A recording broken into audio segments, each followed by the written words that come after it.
ಕಾಳ. ಹೌದಾ? ಹೌದು. ಏನಾಯ್ತು? ಈ ನಾಡಿನಲ್ಲಿ ಏನಾದ್ರು ಕೃಷಿ ಮಾಡಿಕೊಂಡಿದ್ದವ, ಆದ್ರೆ ಇಲ್ಲಿಗೆ ಓಡಿ ಬರಲಿಕ್ಕೆ ಬರವಾದ ಕಾರಣ ಅಂತ ಹೇಳಿದ್ರೆ ಬೇರೆ ಏನಲ್ಲ, ನ್ಯಾಯ ಬೇಕು ಒಡೆಯ, ನ್ಯಾಯ ಬೇಕು.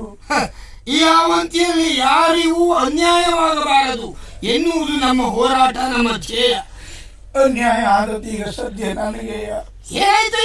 ಬೇರೆ ಏನಲ್ಲ, ಕೃಷಿ ಮಾಡಿಕೊಂಡು ನಾನು ನನ್ನ ಹೆಂಡತಿ ಜೀವನ ಕಳೀತಾ ಇತ್ತು. ಆದ್ರೆ ಒಂದು ದಿನ ನಾನಿಲ್ಲದ ಹೊತ್ತಿನಲ್ಲಿ ನಮ್ಮ ಮನೆಗೆ ಯಾರೋ ಒಬ್ಬ ಬಂದು ನನ್ನ ಹೆಂಡತಿಯ ಶೀಲವನ್ನು ಹಾಳು ಮಾಡಿದರು. ಯಾರು ಅಂತ ಕೇಳುವಾಗ ಬೇರೆ ಯಾರು ಅಲ್ಲ, ನಿಮ್ಮ ಮೇಘ.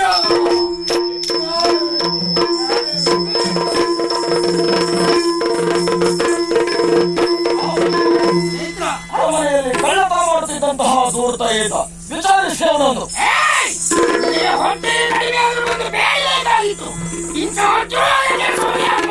ಪ್ರಭು, ನಾನಾಗಿ ಮಾಡಿದ್ದಲ್ವೇ ಅಲ್ಲ, ಮತ್ತೆ ಇದಕ್ಕೆಲ್ಲ ಪ್ರೇರಣೆ ನೀವು ಮಾಡಬೇಕು. ಮಾಡಿಲ್ಲ ಅಂತ ನಿನ್ನ ಹೆಂಡತಿ ಮಕ್ಕಳಿಗೆ ಕಷ್ಟ ಕೊಡ್ತೀವಿ ಅಂತ ಹೇಳಿದವ ಮೇಘ ಪ್ರಭು, ನಾನಾಗಿ ಮಾಡಿದ್ದಲ್ಲ.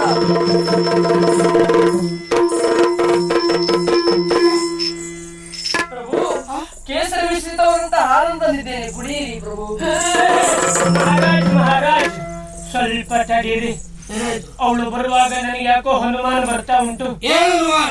ಅವಳ ಕೈ ಗಡ್ಡ ಗಡ್ಡ ನಡುತ್ತಾ ಉಂಟು. ಅದು ಏನುಂಟು ಏನು ಪರಿಸಿ. ಹೌದಾ? ಹೌದು. ಇದನ್ನು ಬೆಕ್ಕಿಗೆ ಹಾಕಿ. ಅಚ್ಚ,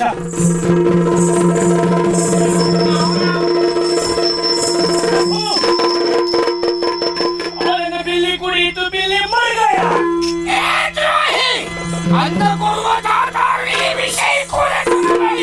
ಇಲ್ಲ ಪ್ರಭು, ನಾನಾಗಿ ತಪ್ಪು ಮಾಡಿಲ್ಲ. ಇನ್ನೊಬ್ಬರ ಪ್ರೇರಣೆಯಿಂದ ನಾನು ಹೀಗೆ ಮಾಡಬೇಕಾಯ್ತು.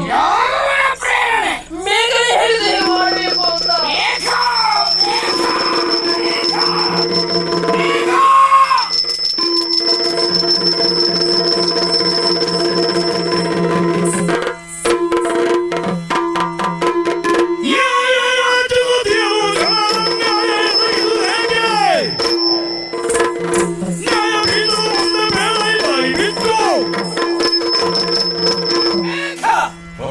ನಿನ್ನ ಮೇಲೆ ವಿಶ್ವಾಸವನ್ನಿಟ್ಟವರು ನಾನು ಅಂತಲ್ಲ, ಇಡೀ ಅವಂತಿ ನಾಡಿನ ಪ್ರಜಾವರ್ಗದವರು. ಏನು ಸುಶ್ರವನ ಆಳ್ವಿಕೆಯಲ್ಲಿ ಶೈಥಿಲ್ಯತೆಯನ್ನ ಎತ್ತಿ ತೋರಿಸಬೇಕು ಎನ್ನುವುದು ನಿನ್ನ ಧ್ಯೇಯವ? ಯಾಕೆ ಮಾತು ಪ್ರಭು? ಇಂತಹ ಅನ್ಯಾಯವನ್ನು ಯಾಕೆ ಮಾಡಬೇಕಾಗಿತ್ತು? ಏನಾಯ್ತು? ನೋಡಲಿ, ಒಬ್ಬಾಕೆ ಕೃಷಿಕನ ಹೆಂಡತಿ ಅನ್ಯಾಯಕ್ಕೊಳಗಾಗಿದ್ದಾಳೆ, ಅತ್ಯಾಚಾರಕ್ಕೆ ಒಳಗಾಗಿದ್ದಾಳೆ. ಯಾರಿಂದ ಅಂತ ಕೇಳಿದ್ರೆ ಮೇಘದಿಂದ ಎನ್ನುವ ಉತ್ತರ ಅವಳಿಗೆ ಬಂತು. ಇಂತಹ ದುಸ್ಥಿತಿ ಯಾಕೋ ಬಂತು? ಮನೆಯಲ್ಲಿ ರಾಜಕುಮಾರಿ ಮಯೂರಿ ಚಂದದಾಗಿ ನಿನಗಾಗಿ ಕಾದಿರುವಾಗ ಇಂಥವಳ ಅನಿವಾರ್ಯತೆ ನಿನಗೆ ಬಂತೆ. ಭೋಜನಕ್ಕೆ ಮೃಷ್ಟಾನ್ನ ಇರುವಾಗ ಹಳಸಿದ ಅನ್ನವನ್ನು ಬಯಸುವಂತಹ ಪ್ರಮೇಯದಿಂದ ಬಾಯಿಗೆ ಬಂತೇನು? ಅಷ್ಟೇ ಅಲ್ಲ, ನೋಡಲಿ, ದರೋಡೆಕೋರರ ತಂಡ ನಮ್ಮ ನಾಡಿನಲ್ಲಿ ಶ್ರೀಮಂತರ ಮನೆಗೆ ನುಗ್ಗಿ ಕೊಳ್ಳೆ ಹೊಡೆಯುತ್ತಿರುವುದು. ಅವರನ್ನ ಬಂಧಿಸಿ ಕರೆತಂದ್ರೆ ನೀನೇ ಪ್ರಚೋದನೆಗೆ ಒಳಪಡಿಸಿದ್ದೀಯಂತೆ. ಯಾಕೆ ಯಾಕೆ ಏನು ಸುಶೀಲ ಒಬ್ಬ ಅಯೋಗ್ಯ ಎನ್ನುವುದಾಗಿ ಮಾಡಿ ತೋರಿಸುವುದು ನಿನ್ನ ಉದ್ದೇಶವ? ನೋಡಿರಿ, ನಿಂತಿದ್ದಾಳೆ, ಕುಡಿಯುವಂತಹ ಹಾಲಿಗೆ ವಿಷವನ್ನು ಬೆರೆಸಿದ್ದಾಳೆ. ಅದಕ್ಕೆ ಕಾರಣ ನಿನ್ನ ಪ್ರೇರಣೆಯಂತೆ. ಏನೋ ಸುಶ್ರವನನ್ನ ಕೊಂದು ಆವಂತಿಯ ಸಿಂಹಾಸನವನ್ನು ಏರಬೇಕು ಎನ್ನುವ ಅಪೇಕ್ಷೆ. ಯಾಕೆ ಮಾಡಿದೆ? 10 ಜನರು ಕೇಳುತ್ತಿರುವ ಮಾತಿಗೆ ನ್ಯಾಯ ಕೊಡು. ಶಿವ ಶಿವ ಶಿವ ಶಿವ ನಿಮಗಿಂತ ದ್ರೋಹವಗವನಿ ಬೆನ್ನೇನ ಕನಸೊಳದರು. ನಿಮಗಿಂತ ದ್ರೋಹವ ಅವನಿ ಬೆನೆ ನ ಕನಸೊಳದರು.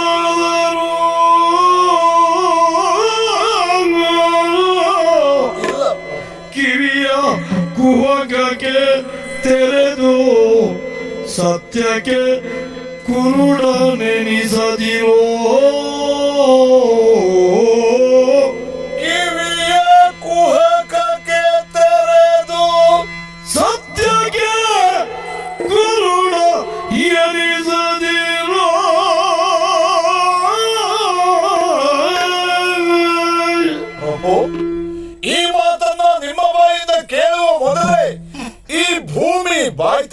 ನನ್ನನ್ನು ನುಂಗಬಾರದಿತ್ತೆ?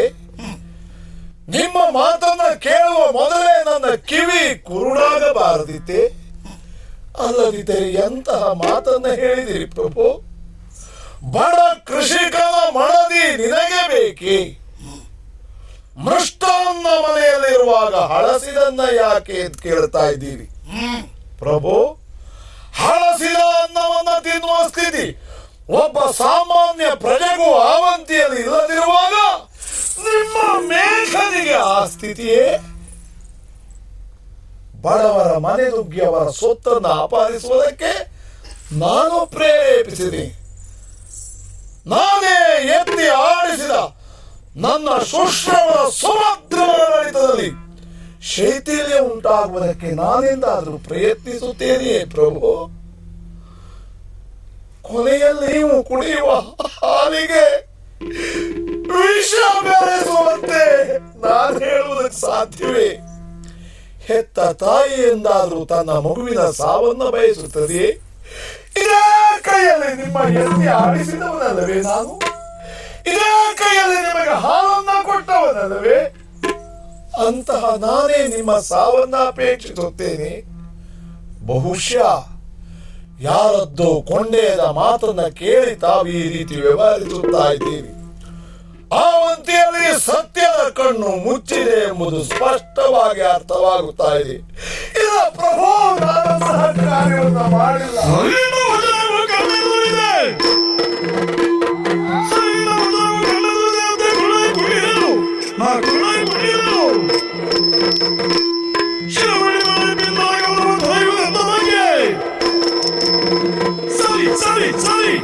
ಸರಿ ನಿನ್ನ ವಚನವು, ಆದ್ರೆ ಯಾವ ವಚನ ಸರಿ? ನೀನೊಬ್ಬ ವಿಶ್ವಾಸಿಕ, ಇಂತಹ ಕಾರ್ಯಗಳನ್ನೆಲ್ಲ ಮಾಡುವಂಥವನಲ್ಲ ಎನ್ನುವುದಾಗಿ ನಾವು ತಿಳಿದಿದ್ದೇವಲ್ಲ. ಅದು ಕೊಂಡೇದ ನುಡಿಯಾಯಿತು. ಆ ವಿಷಯದಲ್ಲಿ ನ್ಯಾಯವನ್ನ ಇಲ್ಲಿಯ ತನಕ ನಾವು ಕಂಡವರು. ಆದ್ರೆ ಈಗ ಗೊತ್ತಾಯಿತು ಅದು ಕಣ್ಣು ಕಟ್ಟಲ್ಪಟ್ಟಂತಹ ನ್ಯಾಯ ಎನ್ನುವುದಾಗಿ. ಮೇಘ, ಏನು ಎತ್ತಿಯಾಡಿಸಿರುವಂತಹ ಮಗುವನ್ನು ನಿರ್ಲಕ್ಷ್ಯ ಮಾಡುವುದಿಲ್ವ ನೀನು?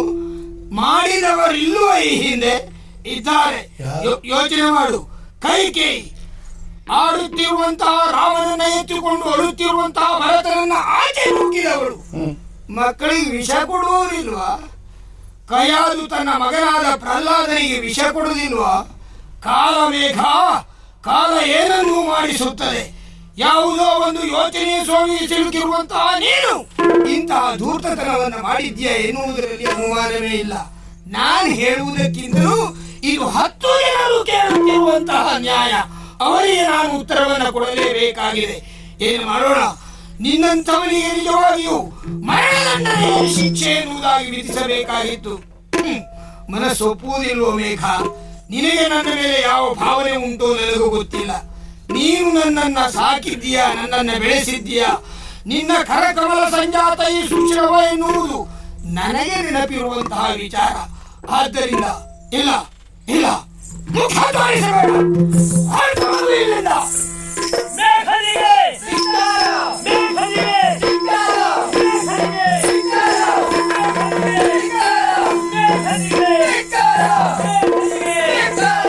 ಮನ ಮುದುಡಿ ಮನ ಮುದುಡಿ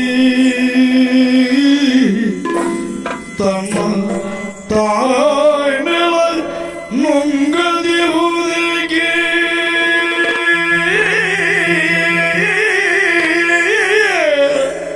ನಮ್ಮ ತಾಯಿ ಮೇಲೆ ನುಂಗದಿರುವುದಕ್ಕೆ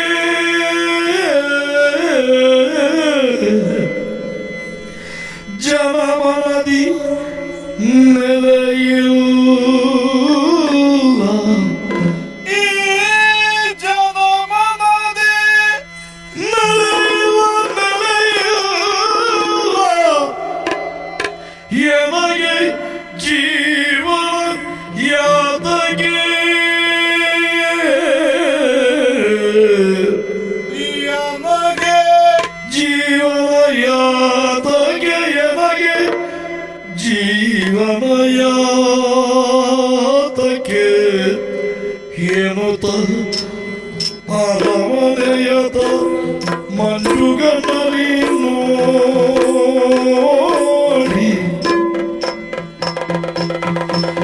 ಅರಮನೆಯದ ಮಂಜುಗಣ್ಣಲ್ಲಿ ನೋಡಿ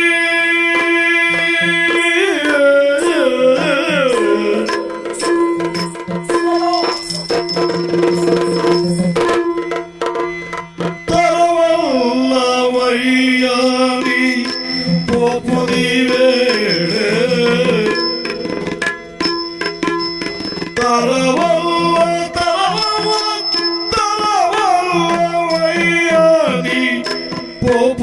ವೇಳೆ ಪೋಪುದಿ ವೇಳೆ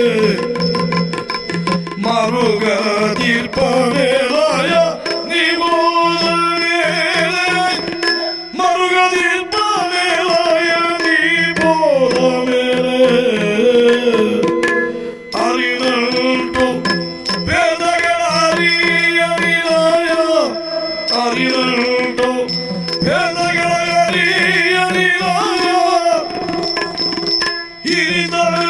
ಕಾರ್ಯವಯ್ಯ ಕಿರಿತನ ಕಾರ್ಯವತಿಯ ಕಾರ್ಯವಯ್ಯ ತರವಲ್ಲವಯ್ಯ ನೀ ಪೋಪುದಿ ವೇಳೆ. ನಿನ್ನ ಮನಸ್ಸಿಗೆ ಅದೆಷ್ಟು ನೋವಾಗಿದೆ ಎನ್ನುವುದು ನನಗೆ ಚೆನ್ನಾಗಿ ಗೊತ್ತಿದೆ. ಈ ನಮ್ಮ ಆವಂತಿಯಲ್ಲಿ ಇಂಥ ದುರಂತಗಳೆಲ್ಲ ಯಾಕೆ ನಡೆಯುತ್ತಿದೆಯೋ ನನಗೊಂದು ಅರ್ಥವಾಗುತ್ತಾ ಇಲ್ಲ. ಇಲ್ಲದೆ ಹೋದ್ರೆ ತುಂಬಿದ ಸಭೆಯಲ್ಲಿ ಒಬ್ಬೊಬ್ಬರು ನಿನ್ನ ಮೇಲೆ ಒಂದೊಂದು ಅಪವಾದವನ್ನು ಹೇಳುತ್ತಾ ಇದ್ದಾಗ ಆ ಎಷ್ಟು ನೋವನ್ನು ನಾನು ಅನುಭವಿಸಿದ್ದೇನೆ ಎನ್ನುವುದು ನನಗೆ ಮಾತ್ರ ಗೊತ್ತು ಬೇಗ. ಆದ್ರೆ ಇವತ್ತು ಅವರೆಲ್ಲ ಹೇಳಿದ್ರು ಎನ್ನುವ ಕಾರಣಕ್ಕಾಗಿ ನೀನು ಆವಂತಿಯನ್ನು ಬಿಟ್ಟು ಹೋಗ್ತಾ ಇದೆಯಲ್ಲ. ನೀನಿಲ್ಲದೆ ಹೋದ ಈ ಆವಂತಿ ನಾನನ್ನು ಕಲ್ಪಿಸಿಕೊಳ್ಳುವುದಕ್ಕೆ ನನ್ನಿಂದ ಸಾಧ್ಯ ಇಲ್ಲ ಬೇಗ. ಆದ್ರಿಂದ ಈ ಯಾವ ಮಾತಿಗೂ ಕಿವಿ ಹೊಡಬಾರದು. ನೀನಿಲ್ಲಿಂದ ಹೋದೆ ಅಂತಾದ್ರೆ ಆವಂತಿಯಲ್ಲಿ ಇನ್ನೆಂತ ದುರಂತಗಳು ನಡೆಯುತ್ತದೋ ಏನು. ಇನ್ನೊಂದು ಮಾತು, ಹಾಗೆ ನೀನು ಹೊರಟು ಹೋದೆ ಅಂತಾದ್ರೆ ಆವತ್ತು ನಮ್ಮ ದೊರೆಗಳಿಗೆ ನೀನು ಕೊಟ್ಟಿರುವಂತಹ ಮಾತಿಗೆ ಏನು ಬೆಲೆ ಸಿಕ್ಕಿದ ಹಾಗಾಗ್ತದೆ. ಯೋಚನೆ ಮಾಡು, ಬೇಡ ಬೇಗ ಹೊರಬೇಡ. ಚೈತ್ರ, ಅಧಿಕಾರ ಹೋಯಿತು, ಅರಮನೆ ಬಿಡಬೇಕಾಯಿತು ಎಂಬ ಕಾರಣಕ್ಕಾಗಿ ನಾನು ನೋಯುತ್ತಾ ಇಲ್ಲ. ನಾನೇ ಕೈಯಾರೆ ಎತ್ತಿ ಬೆಳೆಸಿದ ನಮ್ಮ ದೊರೆ ಸುಶ್ರವ ಶುದ್ಧ ಬಂಗಾರ ನನಗೆ ಗೊತ್ತು. ಆದ್ರೆ ಏನು ಮಾಡೋಣ, ಯಾರೋ ಸಮೀಪ ಸೇರಿ ಆತನನ್ನ ಈ ರೀತಿ ಕೆಡಿಸಿದ್ದಾರೆ ಎಂಬ ಕಾರಣಕ್ಕಾಗಿ ನೋವಾಗುತ್ತಾ ಇದೆ. ಇದನ್ನು ಅಲ್ಲಗಳೆದು ಇಲ್ಲಿ ನಾನು ಬದುಕಬಲ್ಲೆ. ಆದ್ರೆ ನಮ್ಮ ದೊರೆಯ ಆಜ್ಞೆಯನ್ನ ನಾನೇ ಪಾಲಿಸದೇ ಇದ್ದೇನೆ. ಉಳಿದವರಿಗೆ ತಪ್ಪುವುದಕ್ಕೆ ನಾನೇ ಅವಕಾಶ ಮಾಡಿಕೊಟ್ಟ ಹಾಗಾದರೇನು? ಹೌದು, ಆವಂತಿಯ ಮಹಾರಾಜ ಕೊಟ್ಟ ಆಜ್ಞೆಯಂತೆ ನಾನೀ ನಾಡಿನಿಂದ ದೂರ ಹೋಗುತ್ತೇನೆ. ಆದರೆ ಬಹಳ ದೂರ ಹೋಗುತ್ತೇನೆ ಎಂಬುದಾಗಿ ಭಾವಿಸಬೇಡ. ಅಳಿದು ಸ್ವರ್ಗಸ್ಥರಾದ ದೊರೆಗಳಿಗೆ ಕೊಟ್ಟ ಮಾತನ್ನ ನಾನು ಪಾಲಿಸಲೇಬೇಕು. ಆವಂತಿಯ ಅರಮನೆಯ ಗಡಿಯ ಪ್ರದೇಶದಲ್ಲಿ ನಾನು ಸಂಚರಿಸುತ್ತಾ ಇರುತ್ತೇನೆ. ಒಂದು ಉಪಕಾರ ಮಾಡಿ, ಏನಾಗ್ಲಿ, ಎಲ್ಲಿಯಾದರೂ ವೈರಿರಾಜರು ಬಂದ್ರೆ ಅಥವಾ ನಮ್ಮ ಮಹಾರಾಜ ಸಂಕಷ್ಟಕ್ಕೆ ಸಿಲುಕಿದರೆ ವಿಷಯವನ್ನ ನನಗೆ ತಿಳಿಸು. ನಾನು ಬಂದು ನಾಡನ್ನು ರಕ್ಷಿಸುತ್ತೇನೆ.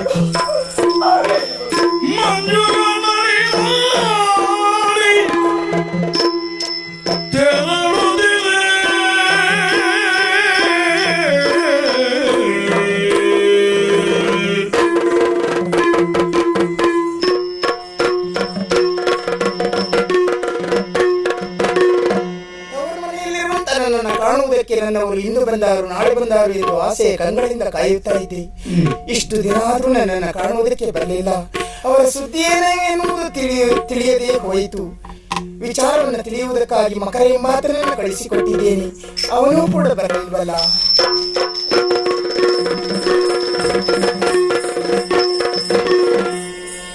ನಮೋ ನಮಃ.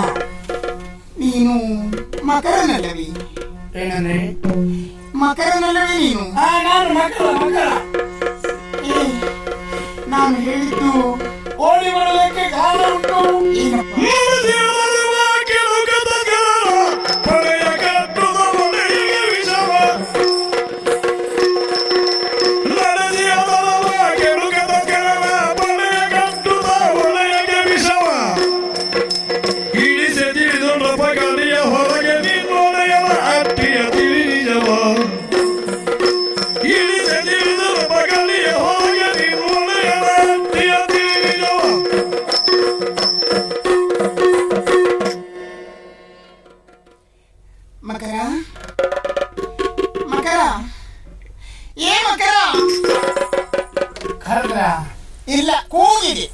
ಕೂಗಿದ್ರ?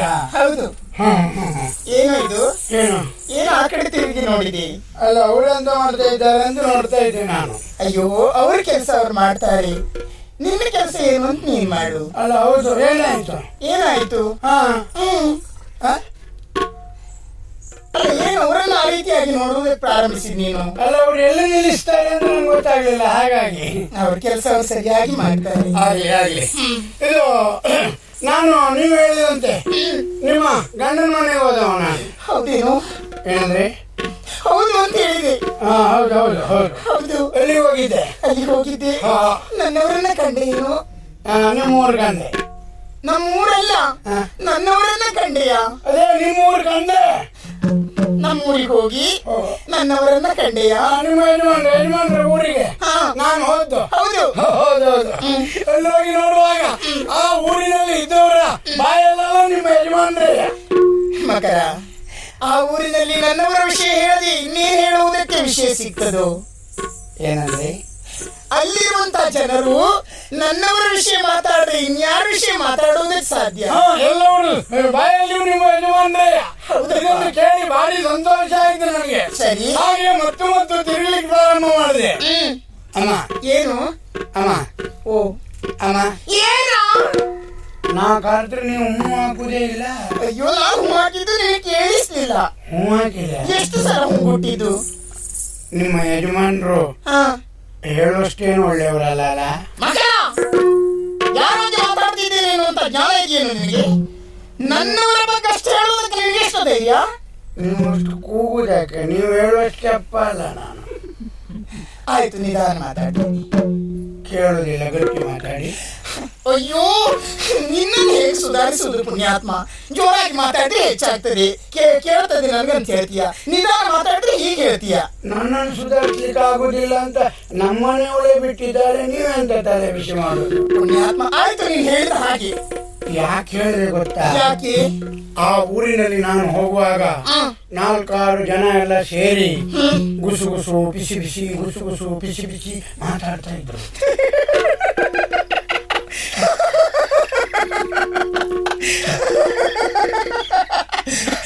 ಅಯ್ಯೋ ಅಮ್ಮ, ಈ ವರ್ಷ ಶುರುವಾದ ಇದು? ಯಾವುದು? ಈಗ ಅಂತ ಶುರುವಾಯ್ತಲ್ಲ. ಈಗ ಶುರುವಾದದ್ದು. ಅದೇ ನಿನ್ನ ಮಾತು ಕೇಳಿ. ಹೌದೇನು? ನಿನ್ನ ಮುಂದೆ ನಿಂತು ಅದೆಷ್ಟು ಜೋರಾಗಿ ಮಾತಾಡಿದ್ರು ನೀನು ಸರಿಯಾಗಿ ಕೇಳಿಸುವುದಿಲ್ಲ. ಊರಿನಲ್ಲಿ ಎಲ್ಲೆಲ್ಲಿ ಗುಸು ಗುಸು ಮಾತಾಡುವುದು ನಿನಗೆ ಕೇಳಿಸಿತಾ? ಏನಂದ್ರೆ? ಗುಸು ಗುಸು ಪಿಸು ಮಾತು ನಿನಗೆ ಕೇಳಿಸಿತಾ? ಮಾತಾಡುದು ನಮ್ಗೆ ಕೇಳಲಿಲ್ಲ. ಮತ್ತೆ ಕೊನೆಗೆ ಊರಲ್ಲಿ ಒಬ್ಬರನ್ನು ಕರೆದು ಕೇಳಿದೆ, ಹೌದಾ, ಏನ್ ಗುಸು ಗುಸು ಮಾತಾಡ್ತಾ ಇದ್ದೀರಿ ಅಂತ. ಆವಾಗ ಅವ್ರು ಹೇಳಿದ್ರು, ಏನು? ನಿಮ್ಮ ಯಜಮಾನ್ರ ವಿಷಯವೇ ಮಾತಾಡುದು ಅಂತ ಹೇಳಿ. ಏನ್ ಹೇಳಿದ್ರಪ್ಪ? ಅಮ್ಮ, ನಿಮ್ಮ ಯಜಮಾನ್ರು ಹೇಳುವಷ್ಟು ಒಳ್ಳೆಯವರಲ್ಲ ಅಂತ ಹೇಳಲಿಕ್ಕೆ ಕಾರಣ ಉಂಟು. ಏನು? ಒಂದು ದಿನ ಆ ಊರಿನ ಕೃಷಿಕ ಕಾಳನ ಹೆಂಡತಿಯ ಶೀಲವನ್ನೇ ಹಾಳು ಮಾಡಿದಂತೆ. ಏನಂದ್ರೆ? ಅಷ್ಟೇ ಅಲ್ಲ, ಆ ಊರಿನಲ್ಲಿ ಕೆಲವು ಜನರನ್ನೆಲ್ಲ ಒಟ್ಟು ಸೇರಿಸಿ ಎಲ್ಲರ ಮನೆಯು ಕಳ್ಳತನ ಮಾಡಬೇಕು, ಸಿಕ್ಕಿದ್ದನ್ನು ನನಗೆ ತಂದು ಕೊಡಬೇಕು ಅಂತ ಕಳ್ಳ ಪಡೆಯನ್ನೇ ತಯಾರಿಸಿದಂತೆ.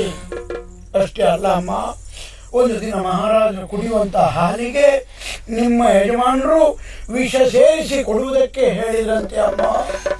ಈ ಎಲ್ಲ ವಿಚಾರವನ್ನು ತಿಳಿದಂತ ಮಹಾರಾಜರು ನಿಮ್ಮ ಯಜಮಾನರನ್ನ ಊರಿನಿಂದ ಹೊರಹಾಕಿದ್ದಾರೆ.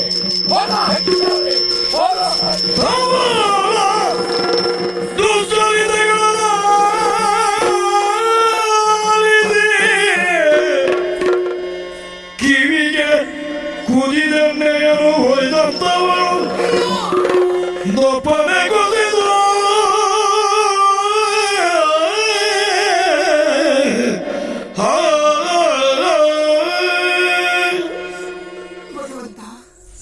ನನ್ನವರ ಕುರಿತಾಗಿ ಇಂಥ ದುರ್ವಾರ್ತೆಯನ್ನು ಕೇಳುವಂತ ಮುಂಚಿತವಾಗಿ ನನಗೆ ಯಾಕೆ ಸಾವು ಬಾರದೆ ಹೋಯಿತು ಅಲ್ಲವಾದ್ರೆ? ನನ್ನ ಸ್ವಾಮಿ, ನನ್ನ ದೇವರು ಇಂಥ ದುಷ್ಕೃತ್ಯವನ್ನು ಮಾಡುವುದಕ್ಕೆ ಸಾಧ್ಯವೇ? ನನ್ನವರ ಗುಣ ಸ್ವಭಾವ ಏನೆನ್ನುವುದನ್ನು ಚೆನ್ನಾಗಿ ತಿಳಿದವಳು ನಾನು. ಅವರ ಜೊತೆಯಲ್ಲಿ ಅದೆಷ್ಟು ಕಾಲದಿಂದ ಸಹಬಾಳ್ವೆಯನ್ನು ನಡೆಸ್ತಾ ಬಂದೆ. ಅಂತಹ ನಾನು ಮತ್ತೊಬ್ಬರು ಹೇಳಿದಂತಹ ಮಾತನ್ನ ಇವತ್ತು ನಂಬುತ್ತೇನೆ ಅಂತಾದ್ರೆ ಅವರ ಜೊತೆಯಲ್ಲಿ ಇಷ್ಟು ದಿವಸ ಬದುಕಿದ್ದಕ್ಕೆ ಅರ್ಥವೇ ಇಲ್ಲ ಅಂತ ಆಗುವುದಿಲ್ವೇ? ಇಲ್ಲ, ನನ್ನವರು ಅಂತವರೆಲ್ಲ ಇಂಥ ಕೆಟ್ಟ ಕೆಲಸವನ್ನು ಮಾಡುವುದಕ್ಕೆ ಯಾವತ್ತು. ಹಾಗಾದ್ರೆ ಈ ಮಕರ ಹೇಳಿದ್ದು, ಒಂದು ವೇಳೆ ಅಂತ ಕೆಲಸವನ್ನ ನನ್ನವರು ಮಾಡದೆ ಹೋಗಿದ್ರೆ ಇಲ್ಲಿಯ ತನಕ ಈ ರಾಜ್ಯಕ್ಕಾಗಿ ತನ್ನ ಪ್ರಾಣವನ್ನೇ ಮೀಸಲಾಗಿಟ್ಟಂತ ಅವರ ಅವಶ್ಯಕತೆ ಈ ರಾಜ್ಯಕ್ಕೆ ಇರುವಾಗ ಅವರನ್ನ ರಾಜ್ಯದಿಂದ ಹೇಗೆ ಹೊರಗಟ್ಟುವುದಕ್ಕೆ ಸಾಧ್ಯ? ಯಾವುದು ಸತ್ಯ, ಯಾವುದು ಮಿಥ್ಯ, ಯಾವುದನ್ನು ನಂಬಬೇಕು, ಯಾವುದನ್ನು ಬಿಡಬೇಕು? ಆದ್ರೆ ಈ ಹೊತ್ತಿನಲ್ಲಿ ನಿರ್ಧಾರಕ್ಕೆ ಬರಬೇಕಾದ್ದು ನನ್ನ ಕರ್ತವ್ಯ. ಒಂದು ಕೆಲಸ ಮಾಡ್ತೀನಿ. ಹುಟ್ಟಿದ ಮಗಗೆ ತಂದೆಯಲ್ಲಿಯ ಕೆಟ್ಟ ಗುಣಗಳ ಬರಗುಡೇನು, ಮೊಗದಿಟ್ಟಿ ಸರ್ಕಾನುಗುಡೇನು, ಕಂದಗೆ ಪಿತನ ತೋರಿಸೇನು. ಸತ್ಯ ಯಾವುದು ಮಿಥ್ಯ ಯಾವುದು ಎನ್ನುವುದನ್ನು ನಾನು ತಿಳಿಯಲೇಬೇಕು. ಅಲ್ಲಿಯ ತನಕ ನನ್ನ ಮಗನಿಗೆ ನನ್ನವರ ವಿಚಾರವನ್ನು ಏನನ್ನು ಹೇಳಿಕೊಡುದು. ಒಂದೊಮ್ಮೆ ಪರಿವರ್ತನಾಶೀಲವಂತ ಪ್ರಪಂಚದಲ್ಲಿ ನನ್ನವರು ಈ ರೀತಿಯಾಗಿ ಪರಿವರ್ತನೆ ಹೊಂದಿದ್ದು ಹೌದು ಅಂತಾದ್ರೆ ಅವರ ಕೆಟ್ಟ ಗುಣ ನನ್ನ ಮಗ ತಿಳಿಯಬಾರದು. ಹೆಚ್ಚೇನು ಅವರ ಗಾಳಿ ಕೂಡ ನನ್ನ ಮಗನಿಗೆ ಸೋಕಬಾರದು. ಯಾವುದಕ್ಕೂ ಸತ್ಯವನ್ನ ತಿಳಿಯುವ ತನಕ ನನ್ನ ಮಗನು ತನ್ನ ತಂದೆಯನ್ನ ಕಾಣದ ಹಾಗೆ ಅವನನ್ನ ಇಲ್ಲಿಯೇ ಇದ್ದು ನಾನು ಕಾಪಾಡುತ್ತೇನೆ. ಅಷ್ಟೇ ಅಲ್ಲದೆ ತಂದೆಯ ಹೆಸರನ್ನು ಕೂಡ ಹೇಳದೆ ನನ್ನ ಮಗನನ್ನ ಬೆಳೆಸ್ತೇನೆ. ಸತ್ಯ ಏನೆನ್ನುವುದು ಕಾಲಾನಂತರ ತಿಳಿಯಬೇಕು.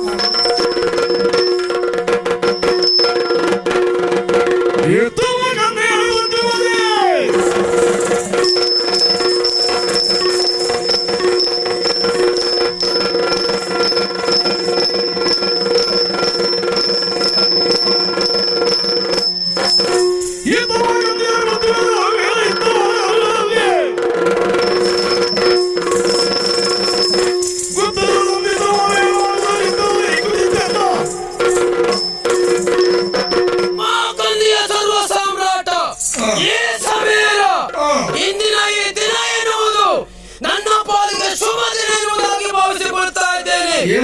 ಇಲ್ಲವಾದ್ರೆ ಅದೆಷ್ಟೋ ದಿವಸದಿಂದ ಆವಂತಿ ನಾಡಿನ ಮೇಲೆ ಕಣ್ಣಿಟ್ಟವ ನಾನು ಈಗ ವಿಷಯ ಕೇಳಿ ತಿಳಿದಿದ್ದೇನೆ.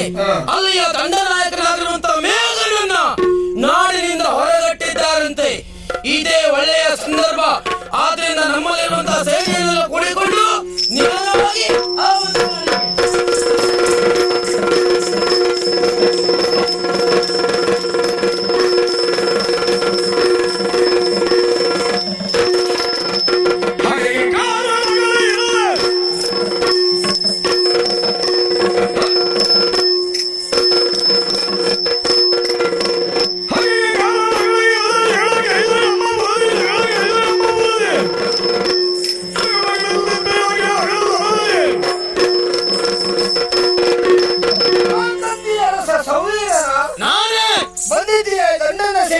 ಯುದ್ಧಕ್ಕೆ ಯುದ್ಧಕ್ಕೆ ಒಂದು ಕಾರಣ ಅಂತ ಬೇಕಾಗ್ತದೆ. ಈ ನಿನ್ನ ಹಾಗೆ ಕಾರಣ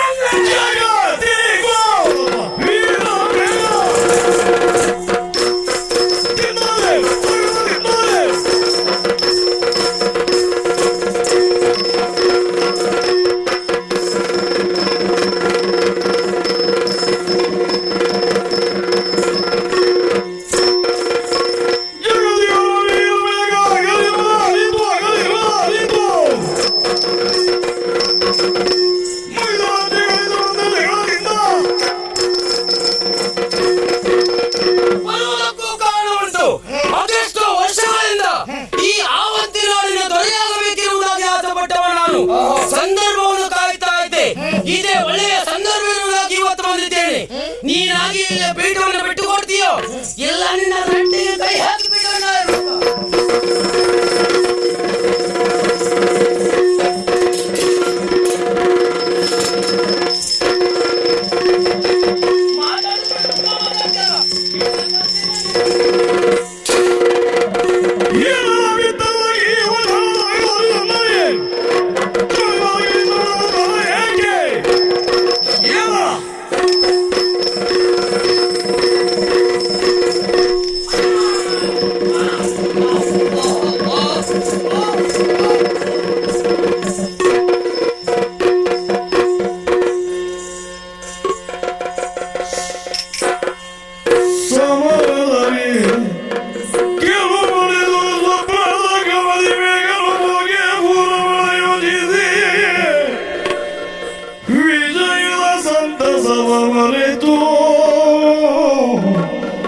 ಯಮಗೆ ಯಮನಂತಿರುವ ಇವನಿರುವುದ ಭೂರಮಣ ಯೋಚಿಸಿ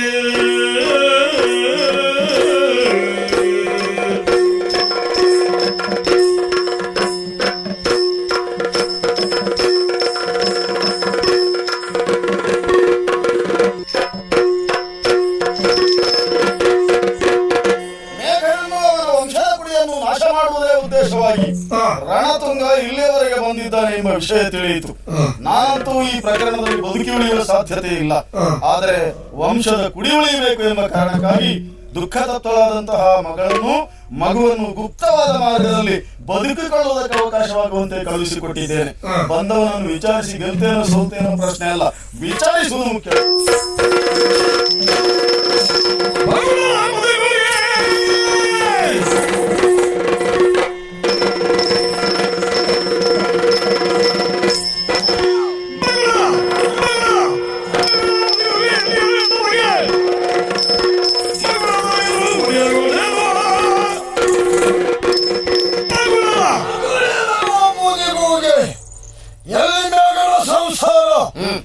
ಮಗಳು ಮಯೂರಿ ಬೇಗನ ಮಗು ಎಲ್ಲಿದ್ರು ನಾನು ಗೊತ್ತಿಲ್ಲ, ಆದ್ರೆ ಹೇಳುವುದಿಲ್ಲ.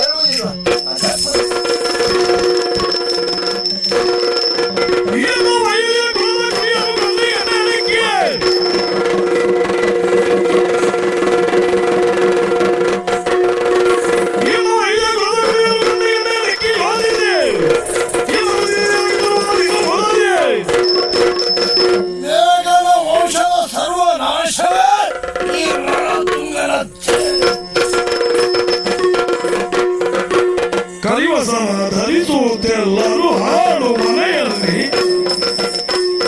ಕರಿವಸನ ಧರಿಸುವುದೆಲ್ಲರೂ ಹಾಡು ಮನೆಯಲ್ಲಿ ನೆನೆದನು ಅರಸ ದುಶ್ಶಮನು.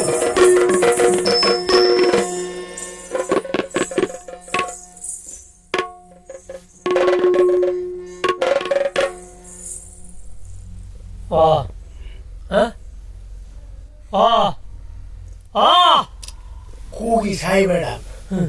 ಹಾಳು ಬಿದ್ದ ಮನೆ. ಹೌದು. ಅಮಾವಾಸ್ಯೆಯ ದಿನ ಏನಂದ್ರೆ ಎಲ್ಲವರು ಸೇರಿ ನಾವು ಮಾತಾಡ್ತಾ ಇದ್ದೇವೆ.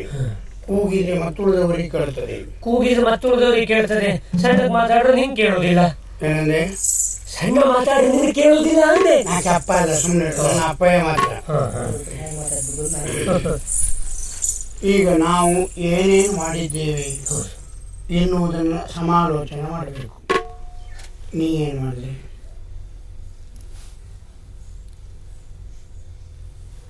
ಗೊತ್ತಾಯ್ತಾ?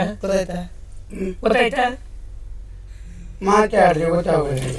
ಮಾತಾಡದೆ ಇದ್ರೆ ನಾನು ಮಾತಾಡಿದವಳು ಈಗ ನಿಂಗೆ ಗೊತ್ತಾಗ್ಲಿಲ್ಲ. ಯಾರು? ಇವಳು ಮಾತಾಡಿದ್ಲು ನಿಂಗೆ ಕೇಳಲಿಲ್ಲ. ನಿಧಾನ ಮಾತಾಡಿದ್ರೆ ಕೇಳ್ತದೆ, ಕೂಗಿದ್ರೆ ಕೇಳುವುದಿಲ್ಲ ನನಗೆ. ಕೂಗಬೇಡ, ನಿಧಾನ ಮಾತಾಡು. ನಾನು ಕೃಷಿಕ ಕಾಳದ ಹೆಂಡತಿಯಾಗಿ ಎಲ್ಲಿಗೆ ಹೋದೆ? ಖುಷಿ ಇರೋದ್ಯಾ? ಮಾತಾಡಿ ಸಾಯೆ. ಕೃಷಿಕ ಕಾಳ ಕೂಗಿ ಸಾಯ್ಬೇಡ, ನಿಧಾನ ಮಾತಾಡು. ಕೃಷಿಕ ಕಾಳ ಅವನ ಹೆಂಡತಿಯಾಗಿ ನಾನು ಅಲ್ಲಿಗೆ ಹೋದೆ. ನೀವು ಆಗ ನೀವು ಹೂ ಹಾಕ್ಬೇಕು ಅದಕ್ಕೆ.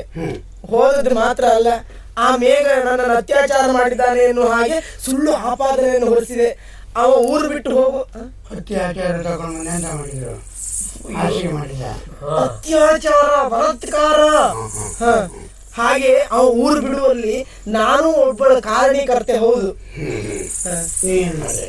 ಸುಶ್ರಾವಣ ಜೊತೆಗೆ ಸುಮೀರವಾಗಿ ಸೇರ್ಕೊಂಡು ಬೇಟೆ ಕರ್ಕೊಂಡು ಹೋದೆ. ಬೇಡ ಬೇಡ ಮೇಘ ಇಲ್ಲ ಅಂದ್ರು. ಪೇಟೆಯಲ್ಲಿ ಅಂತ ತೆಗೆಸಿಕೊಟ್ಟ. ಬೇಟೆಲಿ 2 ಬಾಳೆ ಒಂದು ಚಕ್ಲಿ ಎಲ್ಲ ತೆಗೆಸ್ಕೊಟ್ಟು. ಕರ್ಮ ಬೇಟೆ ಬೇಟೆ ಬೇಟೆ ಕರ್ಕೊಂಡು ಹೋದೆ. ಎಂತ ಸುಳ್ಳು ಕೇಳಿ ಸಾಯಿದ್ರು. ಯಾರು ಮಾತಾಡ್ತಾ ಬೇಟೆ ಬೇಟೆ ಕರ್ಕೊಂಡು ಹೋದೆ. ಹೋದಂತ ಸಂದರ್ಭದಲ್ಲಿ ಚೂರು ಕೊಟ್ಟೆ. ಪುಟ್ರಂಗಿ ಸಮ ತಗೊಂಡ. ಅದನ್ನು ಕೊಡ ಮೇಲೆ ಹೆಣ್ಣಿನ ಹುಚ್ಚಿಡಿಸಿದೆ ಅವನಿಗೆ. ಅದರ ಮುಖೇನವಾಗಿ ಅವನನ್ನ ಬಂಧಿಸ್ಲಿಕ್ಕೆ ನಾನು ಕಾರಣೀಕರ್ತನಾದೆ. ಜೊತೆಗೆ ಮೇಘ ಊರನ್ನ ಬಿಟ್ಟು ಹೋಗ್ಲಿಕ್ಕೂ ನಾನು ಕಾರಣ. ಒಳ್ಳೆದಾಯ್ತು. ನೀ ಏನ್ ಮಾಡ್ದೆ? ನಾನು ನೇರವಾಗಿ ಬಂದು ಮಯೂರಿಯಲ್ಲಿ ಹೇಳಿದೆ, ನಿಮ್ಮ ಯಜಮಾನರ ಬಗ್ಗೆ ಒಳ್ಳೆ ಅಭಿಪ್ರಾಯ ಇಲ್ಲ, ಹಾಗೆ ಹೇಳ್ತಾರೆ ನಂಗೆ ಕೇಳ್ತಾ ಉಂಟು. ಹಾಗೆ ಹೇಳ್ತಾರೆ ಹೀಗೆ ಹೇಳ್ತಾರೆ ಅಂತ ಹೇಳಿ ಈ ಅಲ್ಲಿ ಹುಲ್ಲನ್ನು ಎಬ್ಬಿಸಿ ಮಾತ್ರ ಅಲ್ಲ, ಕೃಷಿಕ ಕಾರಣನಾಗಿ ನಟಿಸಿ ಈ ನಾಗವೇಣಿಯೇ ನನ್ನ ಹೆಂಡತಿ ಅಂತ ಹೇಳಿ ಮೇಘನೇ ಅವಳ ಶೀಲ ಹಾಳು ಮಾಡಿದ್ಲು ಅಂತ ಮಹಾರಾಜರಲ್ಲಿ ದೂರು ಕೊಟ್ಟ ಕಾರಣ ಮೇಘ ಊರು ಬಿಡುವಲ್ಲಿ ನಾನು ಹಾಗೆ ಏನು ಮಾಡಬೇಕು. ಇಂದು ಅಮಾವಾಸ್ಯೆಯ ದಿನ ರಾತ್ರಿ ಕಾಲ ನಡು ರಾತ್ರಿಯಲ್ಲಿ ಎಲ್ಲರೂ ಸೇರಿ ಹೋಗಿ ಅರಮನೆಗೆ ಬೆಂಕಿ ಹಾಕಬೇಕು.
ಪ್ರಥಮವಾಗಿ ನಿನ್ನ ಎದುರಿನಲ್ಲಿ ಉಚ್ಚರಿಸುವ ಶಬ್ದ ನನ್ನದು ಅಪರಾಧವಾಯಿತು. ಈಗ ಅಪರಾಧವಾಯಿತು. ನಾನೀಗ ಜಾಗೃತನಾಗಿದ್ದೇನೆ. ನಿನ್ನ ನಿಜವಾದ ಶ್ರದ್ಧೆಯನ್ನ ನಿಷ್ಠೆಯನ್ನ ಅರ್ಥ ಮಾಡಿಕೊಳ್ಳದೆ ಕೊಂಡೆಯ ನುಡಿಯನ್ನ ಕೇಳಿ ನಿನ್ನನ್ನು ರಾಜ್ಯದಿಂದ ಹೊರಹಾಕಿದೆ ಎನ್ನುವುದನ್ನು ಪ್ರಾಮಾಣಿಕವಾಗಿ ಒಪ್ಪಿಕೊಳ್ಳುತ್ತೇನೆ. ಯಾವುದೋ ಒಂದು ಸಿಟ್ಟಿನ ಕೈಗೆ ಬುದ್ಧಿಯನ್ನು ಕೊಟ್ಟಿರುವಂತಹ ನಾನು ನಿನ್ನನ್ನೇನೋ ರಾಜ್ಯದಿಂದ ಆಚೆ ಹೋಗುವ ಹಾಗೆ ಮಾಡಿರಬಹುದು. ಆದರೆ ನಿನ್ನ ಅಗಲಿವಿಕೆಯಿಂದ ಬಹಳ ಸೋತಿದ್ದೇನಪ್ಪ ನಾನು. ನಿಜವಾದ ನಿನ್ನ ಮಹತ್ವ ಏನು ಎನ್ನುವುದು ನನಗೆ ಅರ್ಥವಾಯಿತು. ನೀನು ಆಡಿರುವ ಮಾತಿನ ಕುರಿತಾಗಿ ಸಾಕಷ್ಟು ಯೋಚನೆ ಮಾಡಿದೆ ನಾನು. ಹೌದು, ನನ್ನದು ಕೊಂಡೆಯದ ನುಡಿಯನ್ನ ಕೇಳುವ ಸ್ವಭಾವವೇ ಆಗಿ ಹೋಯಿತು. ಕೈಕೇಯಿ ರಾಮನನ್ನ ಎತ್ತಿ ಆಡಿಸಿರಬಹುದು, ಆದರೆ ರಾಮನನ್ನು ವನವಾಸಕ್ಕೆ ಕಳಿಸಿದರು. ಅದಕ್ಕೆಲ್ಲ ಕಾರಣ ಏನು ಕೇಳಿದ್ರು ಮಂಥರೆಯ ಚಾಡಿಯ ನುಡಿ. ಅಷ್ಟೇ ಅಲ್ವೋ, ಕಯಾದು ವಿಷವನ್ನ ಕೊಟ್ಟದ್ದು ಮಗನಿಗೆ, ಮಗ ಸಾಯಿ ಎನ್ನುವುದಾಗಿ ಅಲ್ಲ, ತನ್ನ ಗಂಡನನ್ನು ತನ್ನ ನಾಡನ್ನು ಉಳಿಸಿಕೊಳ್ಳಬೇಕು ಎನ್ನುವ ಕಾರಣಕ್ಕಾಗಿಯೇ ಹೊರತು, ಗಂಡನ ಆಜ್ಞೆಗೆ ಬದ್ಧಳಾಗಿ ಹೊರತು ಅವಳು ಕಾರಣಳಲ್ಲ. ಹಾಗೆ ಇದು ಯಾರದ್ದು ಏನೋ ಷಡ್ಯಂತ್ರ ನಡೆದಿದೆ ಎನ್ನುವುದನ್ನು ಊಹಿಸಿದ್ದೇನೆ ನಾನು. ನನ್ನನ್ನು ಎತ್ತಿ ಆಡಿಸಿರುವಂತಹ ನೀನು ಪರಿಪಾಲಿಸಲೇಬೇಕು ಇನ್ನು ಮುಂದೆ. ಯಾಕೆ?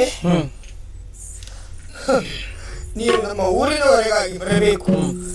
ನನ್ನ ಎಲ್ಲ ಕಾರ್ಯಗಳಲ್ಲಿ ಅಲ್ಲ, ನನ್ನ ಎಲ್ಲ ಶ್ರೇಯಸ್ಸಿನಲ್ಲಿ ಗುರುವಾಗಿ ಇದ್ದಂತಹ ನೀನು ಮತ್ತು ಮುಂದೆ ಗುರುವಾಗಿಯೇ ಇರಬೇಕು. ನೊಂದು ಕೊಡದಿರೋ ರಾಯ ನಿನ್ನಲಿ ಕುಂದುಗಾರನೇನು, ನೊಂದು ಕೊಡದಿರೋ ರಾಯ ಕುಂದುಗಾರನೇನು, ನ್ಯಾಯಮೂರ್ತಿಗೆ ಬಂದು ಸಕರೆಂಬ ಮೋಗವು ನಿಂದೆಗಾದ ಇರುವುದು ಸಾಗವಯ್ಯ.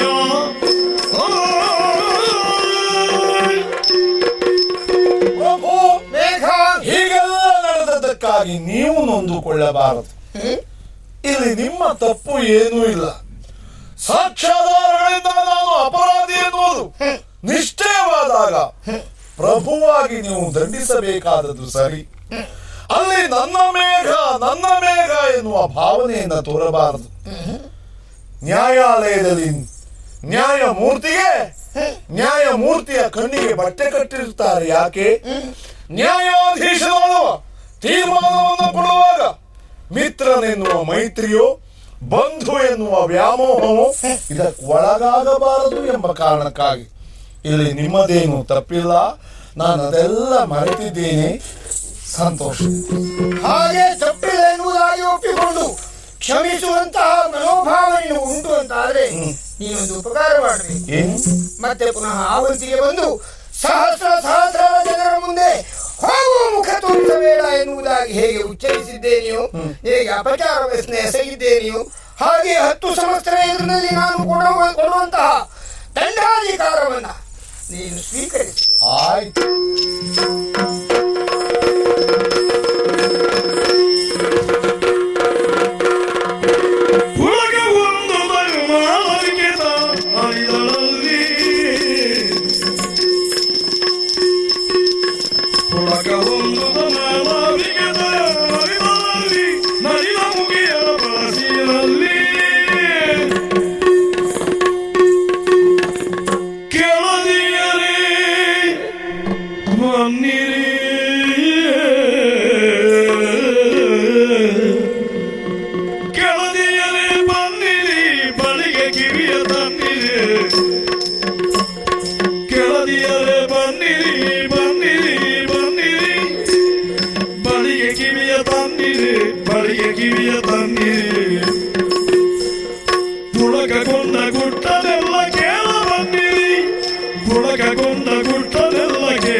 ಸರಿಯಾದ ಸಮಯಕ್ಕೆ ಬಂದು ನನ್ನ ಮಾನ ಪ್ರಾಣವನ್ನು ಉಳಿಸಿದವರು ನೀವು.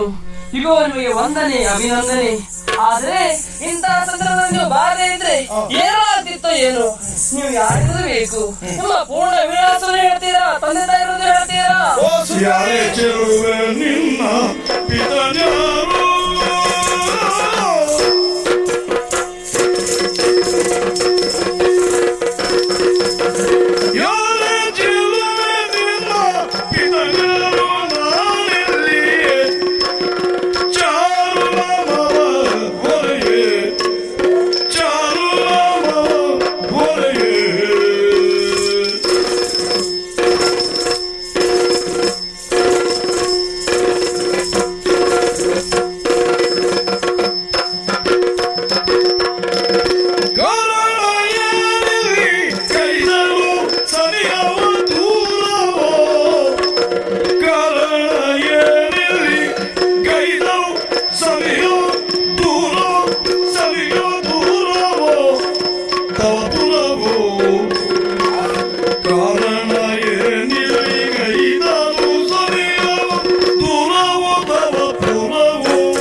ರಕ್ಷಣೆಯನ್ನ ಕೊಟ್ಟಿದೆ ಎನ್ನುವಂತ ವಿಶ್ವಾಸದಿಂದ ಜೊತೆಯಲ್ಲಿ ಆ ಒಂದು ಅಧಿಕಾರದಿಂದಾಗಿ ನಿನ್ನನ್ನ ಮಾತನಾಡಿಸುವುದಕ್ಕಾಗಿ ಮುಂದಾಗುತ್ತಾ ಇದ್ದೇನೆ.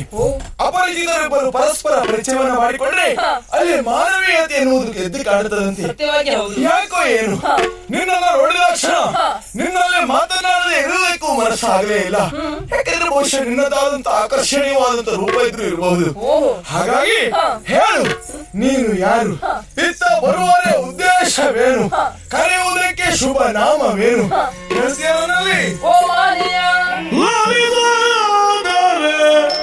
ಉದಯ ಪೂರ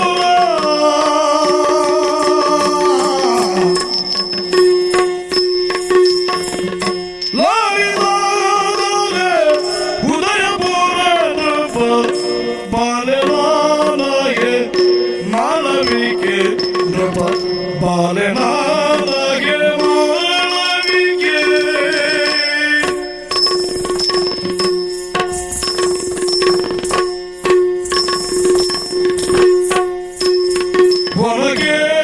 ಹೊರಗೇಳಿಗೈದೆಯೇ ನಿನ್ನ ಚರಿತೆಯ ಕೇಳುವಾಸೆ, ನಿನ್ನ ಚರಿತೆಯ ಕೇಳುವಾಸೆ.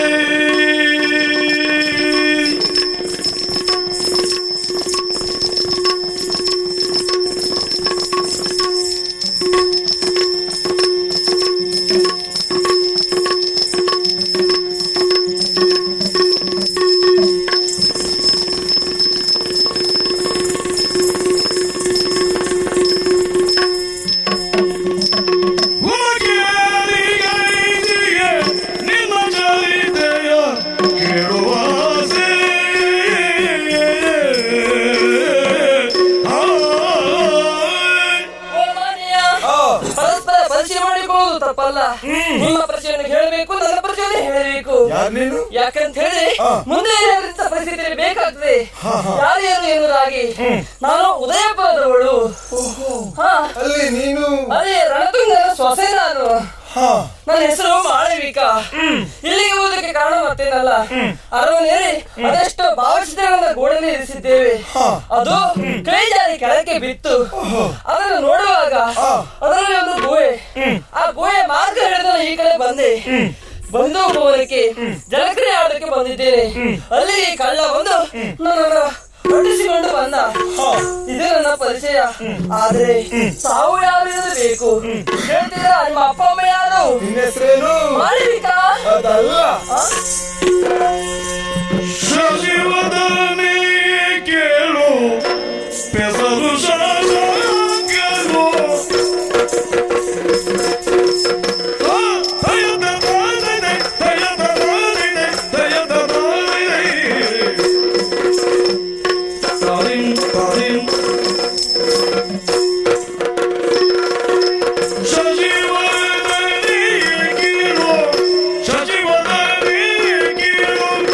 ಹೆಸರು ಶಾಸಕನು ಬೆಸರು ಶಾಸಕನು ವಸತಿಯು ಬಳಿಯೋಳಿದೆ ವಸತಿಯು ಬಳಿಯೋಳಿದೆ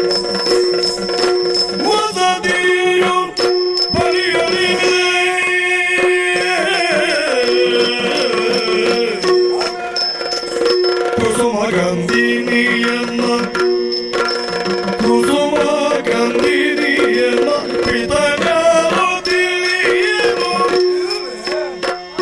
ಕುಸುಮ ಗಂಧಿನಿಯನ್ನ ಪಿತನಾರು ತಿಳಿಯಲು ಪುಸಿಯಲ್ಲದಿಲ್ಲವು ಬಾಲೆ ಪುಸಿಯಲ್ಲದಿಲ್ಲವು ಬಾಲೆ ಕುಸುಮ ಗಂಧಿನಿಯನ್ನ ಪಿತನಾರು ತಿಳಿಯಲು ಪುಸಿಯಲ್ಲದಿಲ್ಲವು ಬಾಲೆ ಪೂರ್ಣಿಮೆಯ ಚಂದ್ರನ ಕಾಂತಿಯನ್ನ ನಿನ್ನ ಮುಖದಲ್ಲಿ ನಾನು ಕಂಡದ್ರಿಂದ ಓ ಶಶಿವದರಿ ಅಂತ ಕರೆದ್ರೆ ತಪ್ಪಾಗಲಿಕ್ಕಿಲ್ಲ ತಾನೇ. ನಿಮ್ಗೆ ಬಿಟ್ಟಿದ್ದು ನನ್ನ ಹೆಸರೇನು ಗೊತ್ತಾ? ಏನು? ಶಶಾಂಕ ಎನ್ನುವ ಹಾಗೆ. ಶಶಾಂಕ. ಇನ್ನು ನನ್ನ ಮನೆ ಇಲ್ಲಿಯೇ ಸಮೀಪದಲ್ಲುಂಟು. ನಿಮ್ಮ ಅಮ್ಮ ಯಾರು? ಮಯೂರಿಯೇ ನನ್ನ ತಾಯಿ. ಮಯೂರಿ? ಹೌದು. ನಿಮ್ಮ ತಂದೆ ಯಾರು? ಬೇಗ ಹೇಳಿ. ತಂದೆ ಯಾರೆನ್ನುವ ಪ್ರಶ್ನೆಗೆ ಉತ್ತರ ಏನು ಗೊತ್ತಾ? ನಿನಗೆ ಎಷ್ಟು ಗೊತ್ತೋ ಅಷ್ಟು ಮಾತ್ರ ನನಗೆ ಗೊತ್ತಿದ್ದದ್ದು. ಅಯ್ಯೋ, ಅಪ್ಪ ಯಾರೆನ್ನುವಂತ ವಿಚಾರವನ್ನ ಇದುವರೆಗೆ ನನ್ನ ಪಾಲಿಗೆ ಗೊತ್ತಿದ್ದರಿಲ್ಲ.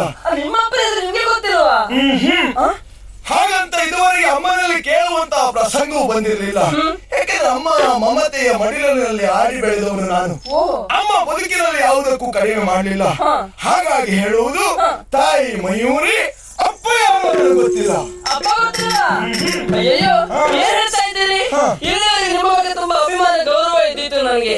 ಈಗ ಅದೆಲ್ಲ ಹೊರಟೋಯ್ತು. ಯಾಕಂತ ಹೇಳಿದ್ರೆ ಪ್ರತಿಯೊಬ್ಬ ಮನುಷ್ಯನಿಗೆ ತಂದೆ ತಾಯಿ ಯಾರ್ದು ಗೊತ್ತಿರ್ತದೆ. ತಾಯಿ ಮಯೂರಿ ಹೌದು, ಅದು ಅಪ್ಪ ಯಾರ್ದು ಗೊತ್ತಿಲ್ಲ ಅಂತ ಹೇಳ್ತಾ ಇದ್ರಲ್ಲ. ಸತ್ಯ ಹೇಳ್ತಾ ಇದ್ದೇನೆ, ಅಪ್ಪನ ವಿಚಾರವನ್ನ ತಿಳಿದವನಲ್ವೇ ಅಲ್ಲ. ಸುಳ್ಳು ಹೇಳೋದು ಮಹಾಪಾಪ. ಸುಳ್ಳು ಆಗಲಿ. ಮೊದಲು ಸುಳ್ಳು ಹೇಳ್ತಾ ಇದ್ದೀರಿ. ಬೇಕೇ ಬೇಕು. ಆಗ್ಲಿ.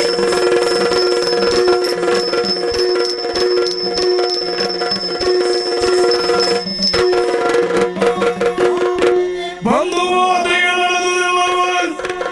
ಎಂದು ಪರಿಚಯಕ್ಕೆ ಹೇಳುವಿಕೆಗೆ ತಂದೆ ಯಾರೆಂದರು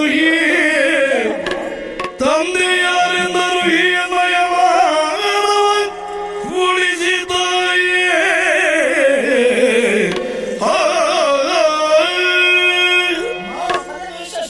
ಅವಸರದಿಂದ ಓಡಾಡಿ ಬಂದೆ ತಾಯಿ. ಒಬ್ಬನೇ ಬರಲಿಲ್ಲ, ಜೊತೆಯಲ್ಲಿ ಪ್ರಾಯ ಪ್ರಬುದ್ಧಿ ಅಂತ ತರುಣಿಯನ್ನ ಕರೆದುಕೊಂಡು ಬಂದಿದ್ದೀಯಾ? ಯಾರ ಅಮ್ಮ, ಹೀಗೆ ದಾರಿಯಲ್ಲಿ ಬರುತ್ತಾ ಇದ್ದಂತ ಹೊತ್ತಿನಲ್ಲಿ ಆ ಹೆಣ್ಣನ್ನ ಯಾರೋ ಕಳ್ಳರು ಹೊಂದಿಸುತ್ತಾ ಇದ್ರು. ಕಳ್ಳರನ್ನ ಬಡಿದು ಓಡಿಸಿದೆ. ಯಾರು ಅಂತ ಇವಳಲ್ಲಿ ನಾನು ಪ್ರಶ್ನೆ ಮಾಡಿದೆ. ನೀನ್ ಯಾರು ಎನ್ನುವ ಹಾಗೆ. ಹೆಸರು ಮಾಳವಿಕನಂತೆ, ಉದಯಪುರದಲ್ಲಿ ಇದ್ದವಳಂತೆ. ಉದಯಪುರದವಳು. ಈಗ ಏನು ಬಂದಿ? ರಣತುಂಗನ ಸೊಸೆ ನಾನು. ಅಮ್ಮ, ಪ್ರತಿಯಾಗಿ ನನ್ನ ಪರಿಚಯವನ್ನು ಕೂಡ ಕೇಳಿದ್ದು. ಹೇಳಿದೆ ಹೆಸರು ಶಶಾಂಕರ್ ಎನ್ನುವ ಹಾಗೆ, ತಾಯಿ ಮಯೂರಿ ಅಂತ ಸೂಚಿಸಿದೆ. ಕೊನೆಯಲ್ಲಿ ಕೇಳಿದ್ದೇನು ಗೊತ್ತೇನಮ್ಮ? ಅಪ್ಪ ಯಾರು ಎನ್ನುವ ಹಾಗೆ. ಅವಳು ಕೇಳಿದ ಆ ಪ್ರಶ್ನೆಗೆ ನನ್ನಿಂದ ಉತ್ತರ ಕೊಡುವುದಕ್ಕೆ ಅಸಾಧ್ಯವಾಗಿ ಹೋಯಿತು. ತಾಯಿ ಹೇಳಮ್ಮ, ನನ್ನ ಅಪ್ಪ ಯಾರು? ಎಲ್ಲಿದ್ದಾರೆ ನನ್ನ ಅಪ್ಪ? ಹೇಳು ತಾಯಿ ಸತ್ಯವನ್ನು. ನೊಂದು ಬೇಡಿದಳದಕ್ಕೆ ಸಮಯವು ಬಂದುದಿಲ್ಲವು ಮಗನೇ, ನೀನಿ ಸುಂದರಿಯ ಮನೆ ತಲುಪಿದನೆ ಗತಿಯೋದೆಯುವುದಿಲ್ಲ.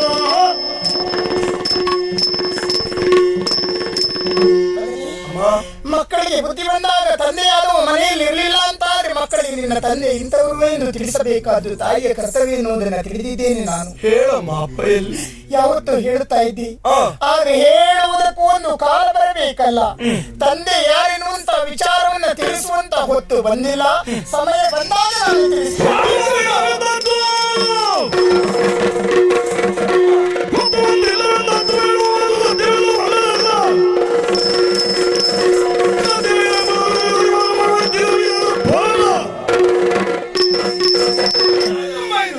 ಯಾವಾಗ ಕೇಳಿದ್ರು ಕಾಲ ಬರ್ಲಿ ಕಾಲ ಬರ್ಲಿ ಕಾಲ ಬರ್ಲಿ.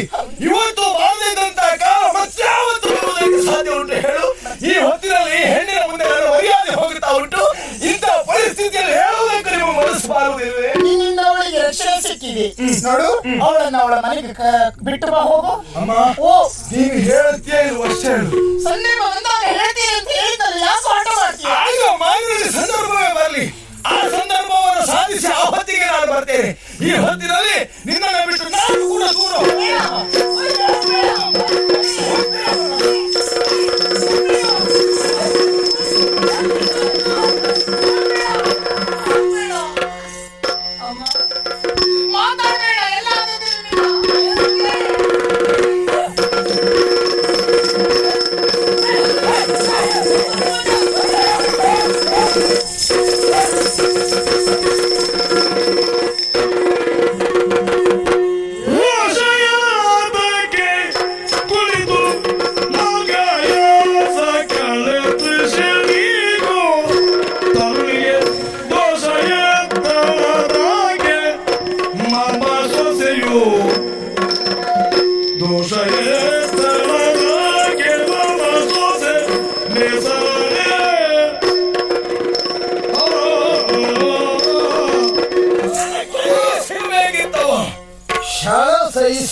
ಯಾಕೆ ರೋಷದಿಂದ ಆವರಿಸಿಕೊಂಡಿದೆ.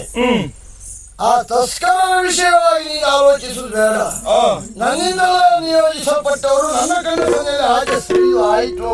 ಅವರೆಲ್ಲ ನಿಮ್ ಪಕ್ಷದ ಕಳ್ರಿ? ಖಂಡಿತಕ್ಕೂ ಹೌದು. ಅಂತಂತವ್ರು ಬೇಕಾಗ್ತದೆ ನಮ್ಮಂತವ್ರ ಪಾಲಿಗೆ. ಯಾಕೋ ಆದ್ರೆ ನಿನ್ನ ಕೇಳುವುದು, ಇವನ್ನ ರಕ್ಷಿಸಂತ ನೀ ಯಾರು ಎಂದು.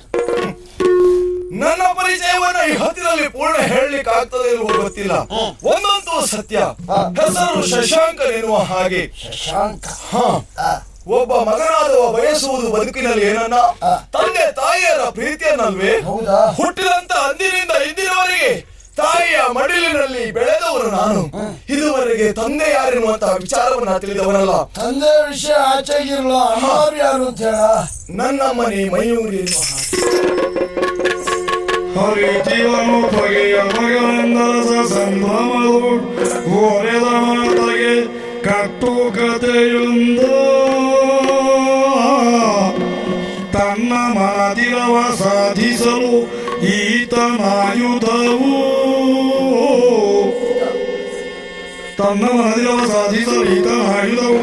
ತನಗೆರುತ್ತ ಅನುಕಂಪ ನಟಿಸಿ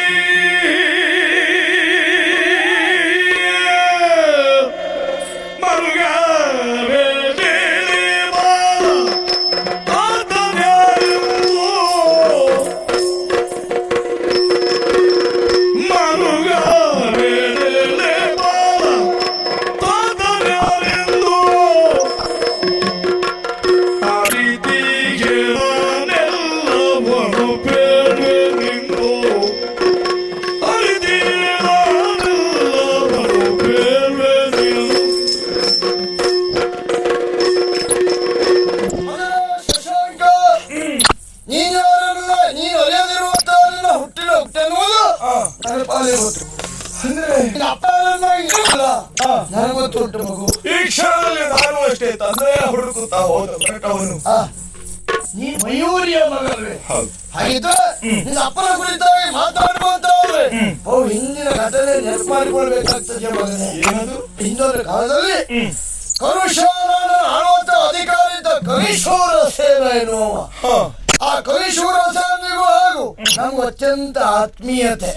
ಅಂತ ಆತ್ಮೀಯನ ತಂಡಾಧಿಕಾರಿಯಾಗಿರುವಂತ ಮೇಘ ಎನ್ನುವ ಕೊಂದು ಕಳೆದ. ಹಾಗಾದ್ರೆ ಕರುಷಾಧಿಕಾರಿ ಶೂರಸೇನೆ ನಾವು ಕೊಂದು ಕಳೆದ. ಶೂರಸೇನೆ ನೀನು ಹುಡುಕ್ತಾ ಇರುವಂತ ನಿನ್ನ ಅಪ್ಪ ಅವನು.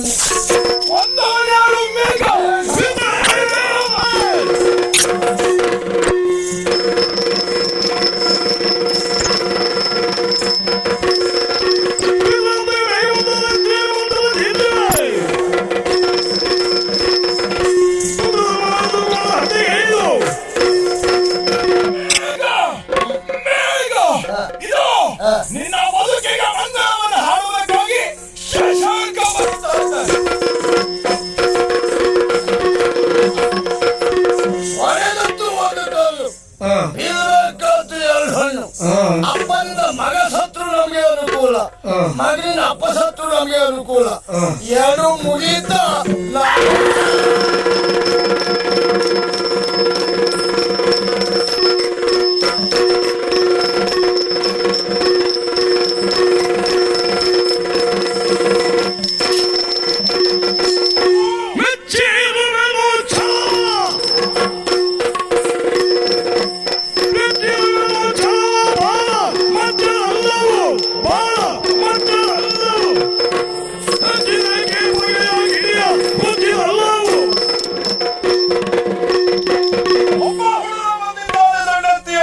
ಕೇಳಿದೆ.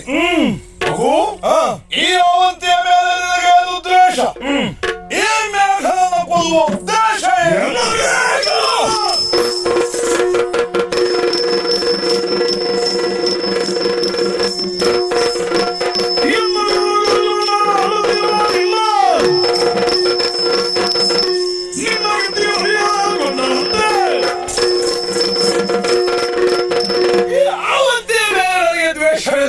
ದ್ವೇಷ ಇರುವುದು ಏನಿದ್ರು ಈ ಮೇಘನ ಮೇಲೆ.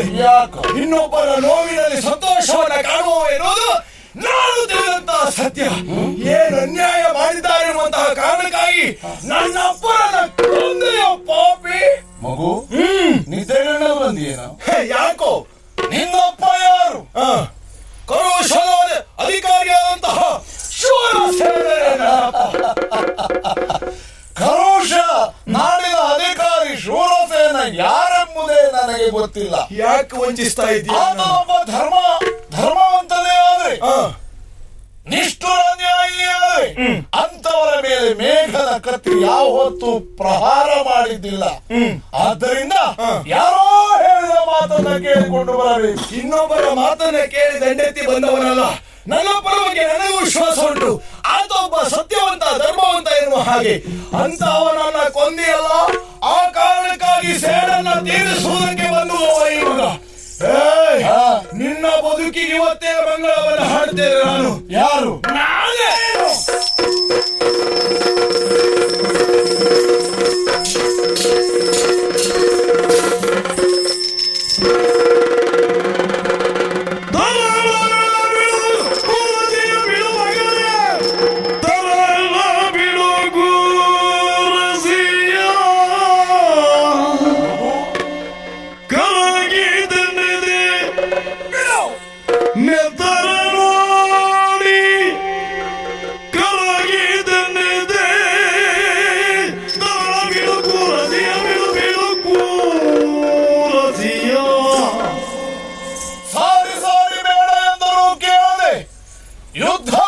ಮಗು, ನಿನ್ನ ಕತ್ತಿ ಬಿದ್ದಾಗ ನನ್ನ ಕತ್ತಿಯ ಬಾಯನ್ನೇ ನಿನ್ನ ಕೈಯಿಂದ ಹಿಡಿದಿದ್ದೀಯ. ಹರಿತವಾದ ಕೂರಸಿಯನ್ನ ಹಿಡಿದ ಕಾರಣದಿಂದ ರಕ್ತ ಸೋರುತ್ತಾ ಇದೆ. ಮಗು, ಯಾಕೆ ವಿಚಿತ್ರ ಅನುಭವವು ಗೊತ್ತಾಗುತ್ತಾ ಇಲ್ಲ. ಹರಿಯುತ್ತಾ ಇರುವುದು ನಿನ್ನ ಕೈಯ ರಕ್ತವಾಗಿರಬಹುದು. ನನ್ನ ಕರುಳ ಬಳ್ಳಿಯನ್ನೇ ಹರಿದು ರಕ್ತ ಸೋರಿದ ಅನುಭವ ಆಗುತ್ತಾ ಇದೆ. ಬಿಡು ಮಗು. ಸೇಡಿನ ಜೋಲೆಯ ಮುಂದೆ ಈ ನೋವು ನನಗೇನು ಅಲ್ಲ. ಹಿಡಿದ ಕತ್ತಿಯನ್ನ ಇಲ್ಲ, ನೀನು ಬಿಡುತ್ತಿದ್ದರೆ ನಾನೇ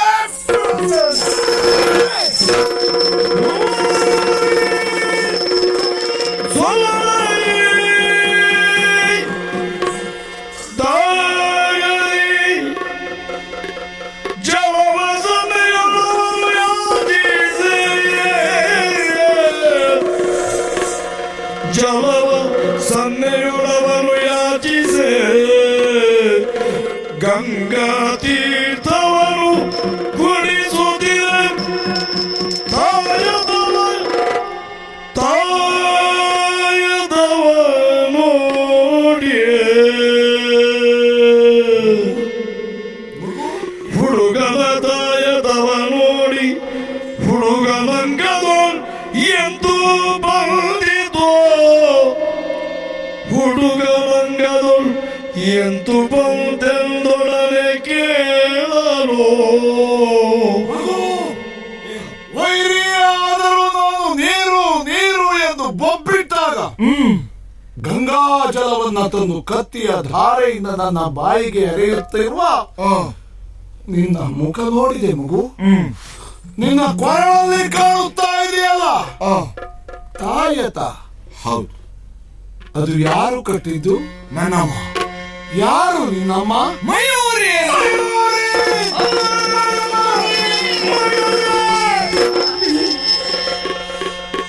ಮಗನೇ ನೀರಿದೆರೆದು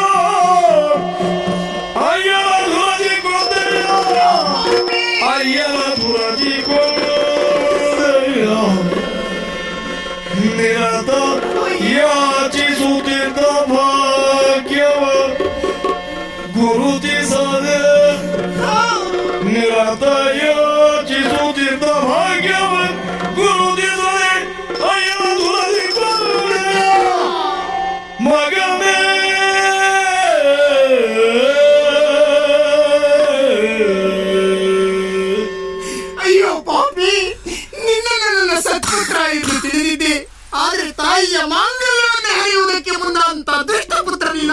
ಇದೆಯಲ್ಲೋ, ಕೇಳ್ತಾ ಇದೆಯಲ್ಲ ನನ್ನ ಅಪ್ಪ ಯಾರು ಯಾರು ಎಂದು.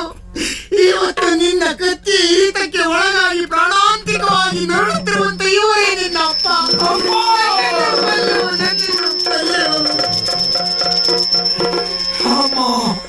ಹೇಳಮ್ಮ, ನಾನೊಬ್ಬ ಹೊತ್ತಿನಲ್ಲಿ ಪಾಪಿಯಾಗಿ ಬಿಟ್ಟೆ.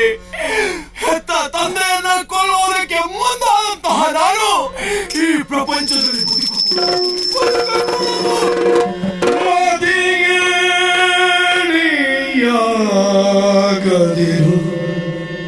ಮಗನೇ, ಮಗನೇ, ಮದಿಗೇಡಿಯಾಗದಿರು ಮಗನೇ. ಪಿತ ಸುತರ ಕಾಳಗದ ಕಥೆಯು ನೂತನವಲ್ಲ.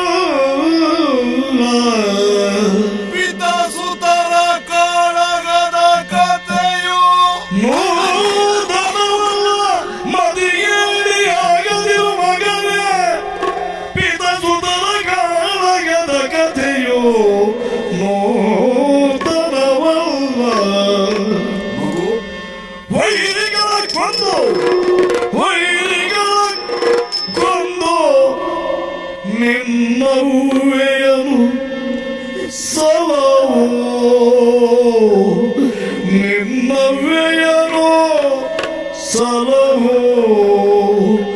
ಮತಿಗೇಡಿ ಆಗದಿರೋ, ಮತಿಗೇಡಿ ಆಗದಿರೋ ಮಗನೇ, ಮಗನೇ,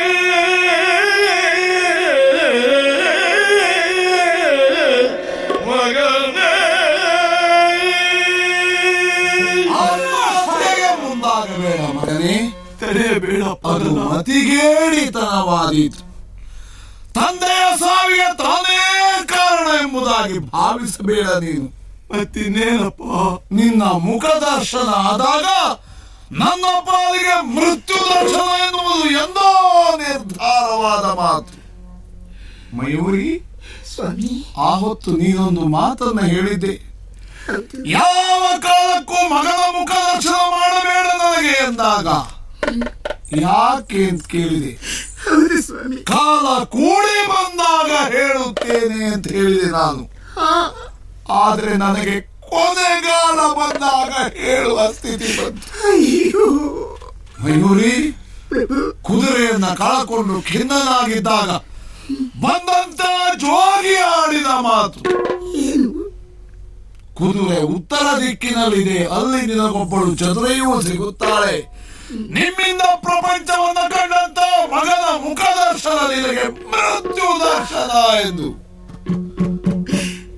ಅವರಾಡಿದ ಉಳಿದೆಲ್ಲವೂ ಸತ್ಯವಾದಾಗ ಇದು ಸುಳ್ಳಾಗುವುದಕ್ಕೆ ಸಾಧ್ಯವೇನೆ?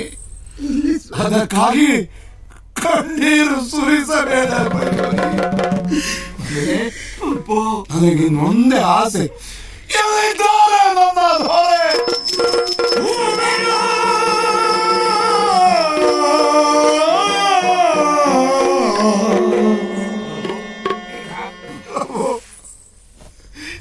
ಏನಾಯ್ತು ಇದು? ನಿಮ್ಮ ತಂದೆಗೆ ಮಾತು ಕೊಟ್ಟಂತೆ ನಾನು ಬದುಕಿರುವವರೆಗೆ ನಿಮ್ಮನ್ನ ನನ್ನ ಒಳ ಹುಟ್ಟಿದಂತೆ ರಕ್ಷಿಸಿದೆ. ಹೌದು, ಪ್ರಾಣೋತ್ಕ್ರಮಣ ಸ್ಥಿತಿಯಲ್ಲಿರುವ ನಿಮ್ಮ ತಂದೆಗೆ ನಾನು ಮಾತು ಕೊಟ್ಟದ್ದು. ಪ್ರಾಣೋತ್ಕ್ರಮಣ ಸ್ಥಿತಿಯಲ್ಲಿರುವ ಮೇಘನ ಒಂದು ಅಪೇಕ್ಷೆಯನ್ನು ಈಡೇರಿಸುತ್ತೀರಾ? ಏನು ಮೇಘ? ಈಗೋ ಇನ್ನೊಂದು ಕ್ಷಣಕ್ಕೂ ನನಗೆ ಲೋಕದ ಸಂಬಂಧ ಮುಗಿದು ಹೋಯಿತು ಪ್ರಭು. ನಾನು ಹೇಗೆ ನಿಮ್ಮನ್ನ ರಕ್ಷಿಸಿದೆನೋ ಹಾಗೆ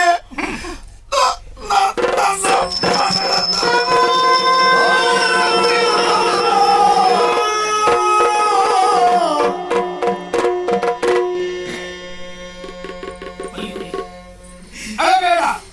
ಅಳುವು ಎನ್ನುವುದು ಸಮಸ್ಯೆ ಉಳಿವಾಗುತ್ತದೆ ಹೊರತು ಸಮಸ್ಯೆ ಅಳಿವಾಗುವುದಿಲ್ಲ. ಹಾಗೆ ಹೇಳುವುದು ಕಷ್ಟ, ಅನುಭವಿಸುವುದು ಕಷ್ಟ ಎನ್ನುವ ಕಲ್ಪನೆ ನನಗೂ. ಯಾವುದೇ ಒಂದು ಆತ್ಮೀಯ ಅಥವಾ ಸಂಬಂಧಪಟ್ಟಂತಹ ವ್ಯಕ್ತಿಯನ್ನು ಕಳೆದುಕೊಂಡಾಗ ಅಳಬೇಡ ಎನ್ನುವುದಾಗಿ ಮೂರನೆಯವರಾಗಿ ನಾವು ಉಪದೇಶಿಸುವುದು ಬಹಳ ಸುಲಭ. ಆದ್ರೆ ಅದನ್ನು ನಾವು ಎದುರಿಸುವುದು ಎಷ್ಟು ಕಷ್ಟ ಆಗಬಹುದು ಎನ್ನುವುದಕ್ಕೆ ಅನುಭವಕ್ಕೆ ಬರಬೇಕು ಅಂತಾದ್ರೆ ನಾವು ನಮ್ಮ ಜೀವನದಲ್ಲಿ ಅಂತಹ ವ್ಯಕ್ತಿಗಳನ್ನು ಕಳೆದುಕೊಳ್ಳಬೇಕು. ನಿನಗೆ ನಿನ್ನ ಗಂಡ ಮೇಘ ಎಷ್ಟು ಆತ್ಮೀಯನೋ, ಹೇಗೆ ಗಂಡನ ಸ್ಥಾನವನ್ನು ಅಲಂಕರಿಸಿದ್ದಾನೆಯೋ ಹೆಚ್ಚಾಗಿ ನನ್ನ ಅಪ್ಪನ ಸ್ಥಾನವನ್ನು ಅಲಂಕರಿಸಿರುವಂತಹ ಹತ್ತಿರದ ವ್ಯಕ್ತಿ ಮೇಘ ಅಲ್ವೇನೆ. ನಾವೀಗ ಯೋಚನೆ ಮಾಡಬೇಕಾದದ್ದೇನು? ಅವನ ಆಶಯವನ್ನು ಈಡೇರಿಸಬೇಕಾದದ್ದು ನಮ್ಮ ಕರ್ತವ್ಯ. ನೀನು ಕಣ್ಣೀರು ಸುರಿಸಿದೆ ಅಂತಾದರೆ ಯಮಲೋಕದಲ್ಲಿ ಆ ಯಮನ ಭಟರು ಅವನ ಬಾಯಿಗೆ ಇದಿದ್ದ ಮನೆಯವರ ಕೊಡುಗೆ ಎನ್ನುವುದಾಗಿ ಅದೇ ನೀರನ್ನು ಸುರಿಸುತ್ತಾರಂತೆ. ಗಂಧದ ಕಟ್ಟಿಗೆಯಲ್ಲಿ ರಾಜೋಚಿತವಾಗಿ ಅವನಿಗೆ ಸಂಸ್ಕಾರವನ್ನು ಮಾಡಬೇಕು. ಹೌದು, ಮಗನ ಹೊಣೆಗಾರಿಕೆಯನ್ನು ನನ್ನ ಕೈ ಮೇಲಿಟ್ಟಿದ್ದಾನೆ. ಪ್ರಥಮವಾಗಿ ಮಾಡಬೇಕಾದ ಹೊಣೆ ಅಂದರೆ ಇವನ ಅಂತ್ಯ ಸಂಸ್ಕಾರದ ನಂತರದಲ್ಲಿ ಇವರ ಕಲ್ಯಾಣವಾಗಬೇಕು. ಎಷ್ಟೊಂದು ಪ್ರೀತಿಸಿದ್ದಾಳೆ ಅವಳು. ಮಗುವಿಗೆ ತೊಂದರೆಯಾಗಬಹುದು ಎನ್ನುವ ಕಾರಣಕ್ಕಾಗಿ ದ್ರೋಹಿಯಾಗಿರುವಂತಹ ತನ್ನ ಮಾವನನ್ನೇ ಇಳಿದುಕೊಂಡಿರುವಂತಹ ಪ್ರೀತಿಯಷ್ಟೇ ಅವಳು. ನೋಡು, ಹೌದೇನೆ, ಆ ಕಾಲನ ಕರಾಳತೆಯಿಂದಲಾಗಿ ಕತ್ತಲು ಕವಿದಿರುವಂತಹ ನಮ್ಮ ಈ ಜೀವನಕ್ಕೆ ಇವರ ಕಲ್ಯಾಣದಿಂದಲಾದರೂ ಬೆಳಕು ಹರಿಯಲಿ ಎನ್ನುವುದಾಗಿ ಆ ಭಗವಂತನಲ್ಲಿ ಪ್ರಾರ್ಥಿಸೋಣ.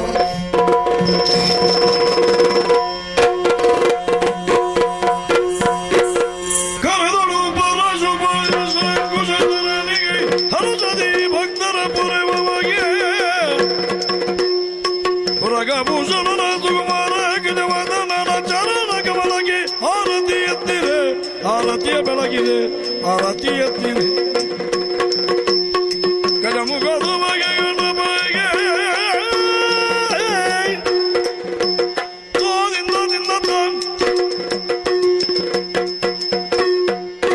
ಕಲ್ಯಾಣ ಅದ್ಭುತ ಗಾತ್ರ ಕಾಮಿದಾರ್ಥ ಪ್ರಧಾನ ಶ್ರೀಮದ್ ವೆಂಕಟನಾಥ ಶ್ರೀನಿವಾಸಾಯ ನಮಃ.